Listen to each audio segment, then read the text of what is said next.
Hey YouTube, today I wanted to bring to you and discuss a couple more of these 7 Hermetic principles. And once again, these date back to ancient Egypt and have been borrowed from just about every religion until, for example, the Catholic religion declared these basically illegal to study. But this is not a religion. This is a philosophy. It basically tells you how the universe works. And so the reason that I want to go over a couple of these today is because things are probably going to start picking up here pretty soon. And so what I want to do is I want to do a couple of things. Number one, I want to stress the importance that if you get a chance to go out here and read this Kabbalion. And the reason why you want to do this is because in order to use it effectively, a lot of this has to do with knowing how to use your mind, knowing how your mind works, and knowing how to basically transmute your thoughts into whatever you want them to be. And so that brings me to my next point. And I want to mention a famous quote by Albert Einstein, and that is that no problem can be solved by the same level of consciousness that created it. And what that basically means is that if you stay within your same level of consciousness that you've been in, then basically you might as well keep taking a knife to the gunfight, because the guys that are against you, that are fighting for your consciousness, are fighting with a gun. So it's not good to be bringing a knife to a gunfight. So I highly suggest that you go out here and read this. Today, what I want to go over with you is I want to expand on the principle of gender. And then I also want to talk about the principle of rhythm. And with these two things, I'm going to show you a state of mind that you can put yourself in, that you can use as a defense weapon as you continue forward. Because basically at some point, and for those of you out there that are still kind of swinging back and forth saying, well, I need more proof here, before I can actually make a decision as to whether this is right, or now's the time to do it. You need to come to that decision. And just like I heard Paris Tozen talk about in, I think his video was called The Complexity of Illusions. One of the things that he discussed in there is at this point you really need to kind of start identifying yourself. You need to start becoming authentic about who you are. Don't be afraid to be yourself, because if you don't know who you are, then you can't control your mind. And one of the ways that these guys with higher level consciousness beat you is they confuse you. And people that are confused are easy to control. And so if you know how your mind works, and you can apply some of these principles in the Hermetic principles, then you can basically defend yourself as you move forward through the 9th wave. So let's talk about the principle of rhythm first, and then we'll move to the principle of gender. The axiom at the top here for rhythm is that everything flows out and in. Everything has its tides, all things rise and fall. And this is the key: the pendulum swing manifests in everything. The measure of the swing to the right is the measure of the swing to the left. Rhythm compensates. Skipping down, it says the principle of rhythm is closely connected with the principle of polarity.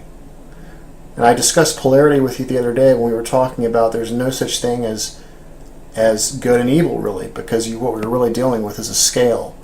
And so here it says rhythm manifests between two poles established by the principle of polarity. This does not mean, however, that the pendulum of rhythm swings to extreme poles, where this rarely happens. In fact, it is difficult to establish extreme polar opposites in the majority of cases, but the swing is ever toward first one pole and then the other. And so this is a great way to show an analogy to good and evil, because you never have a complete good or evil pole, right? You're always going to have something in between. So, okay, skipping down a little bit further, The principle of rhythm is well understood by modern science, and it's considered a universal law as applied to material things.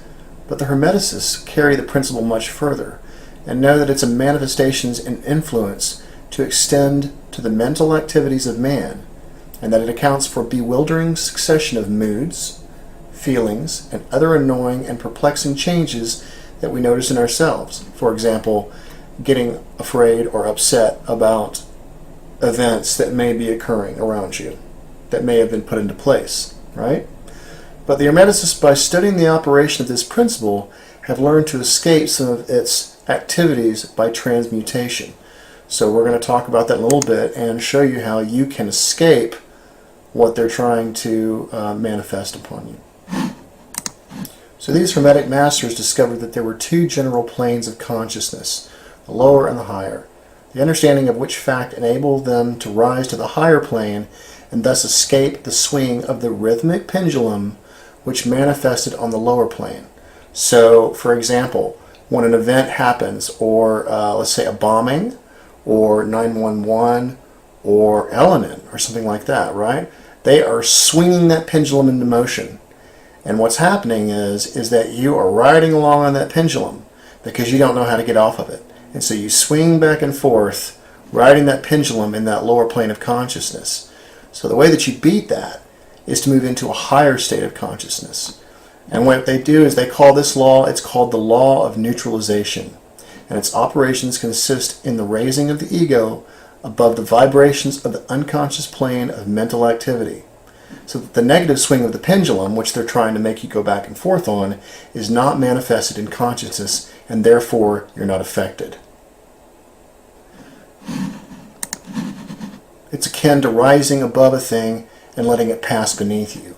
For example, let me try to use an example here real quick. So they throw something at you like comet Elenin, for example, and they plant seeds here and there to make you think that comet Elenin is something very, very bad. And by the way, I just listened to Richard Hoagland talk on Red Eyes Creations, and for those of you that do not think that comet Elenin is actually making a difference in the consciousness, well, it actually is. It is making a difference. Because what these beings understand is that our mass consciousness right now is actually being manifested through the internet. Because we have the internet, we're able to make this mass consciousness come into play. And so that's where they're playing it out with us. They're actually playing it out with us on the internet. And so basically, when you rise above it, for example, you're denying it, or you're using your mind to change the story. For example, what if I said that after all the negativity, perhaps comet Elenin is actually something that's good?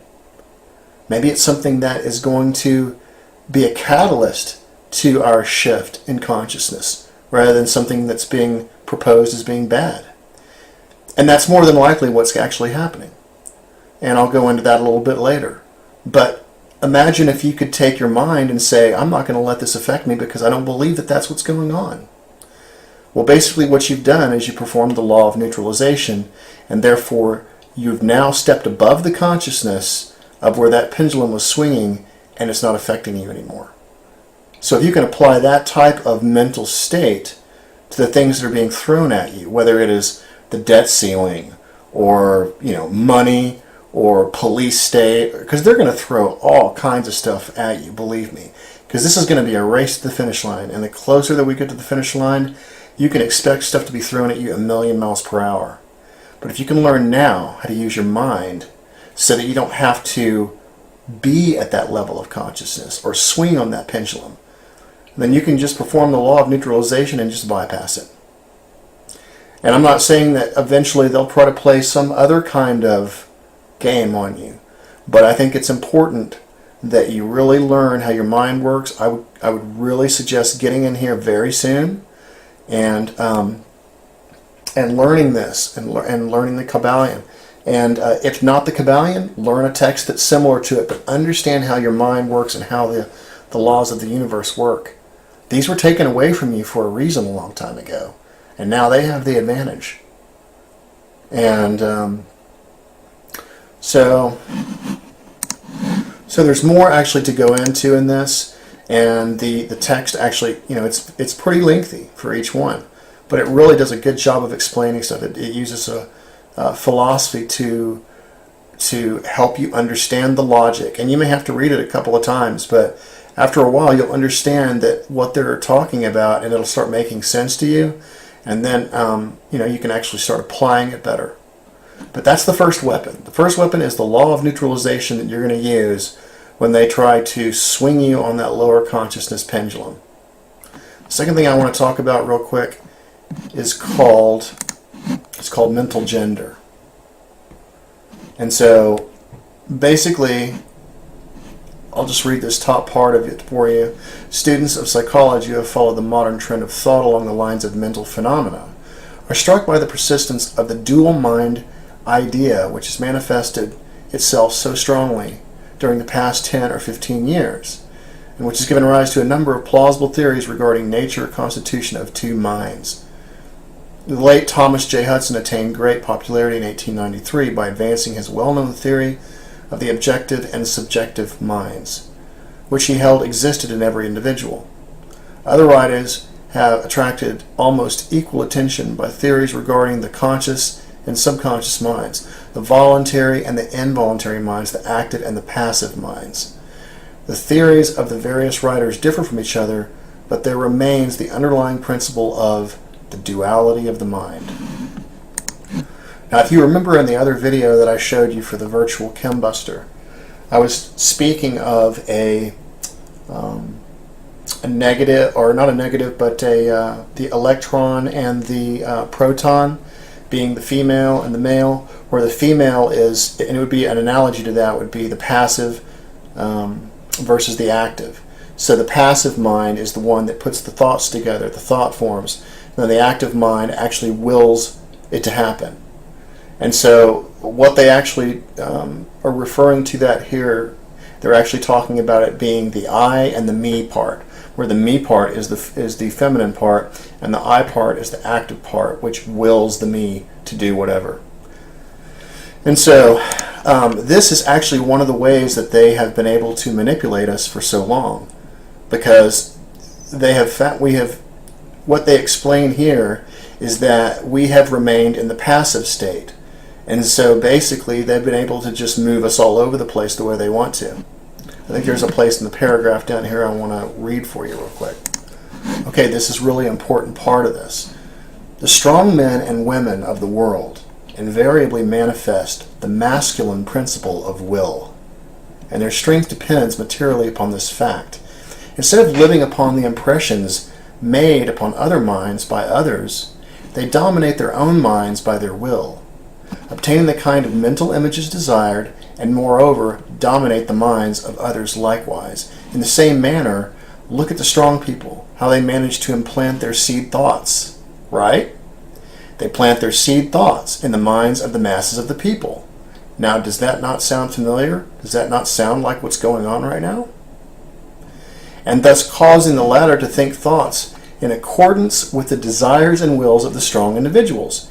And this is why the masses of people are such sheep-like creatures, never originating an idea of their own, nor using their own powers of mental activity.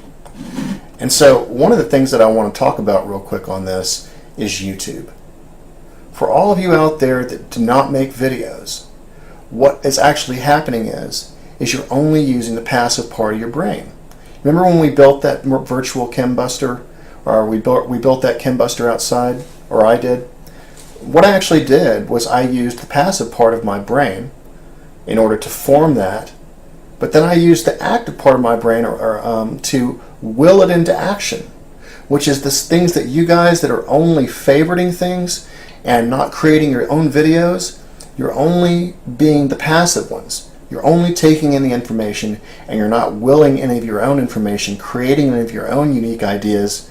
And honestly, I think when you create your own videos, there's a lot of benefit to it in that, for example, I can go back and see the way I was thinking. For example, remember when I was seeing all those eyes in the universal matrix decoded?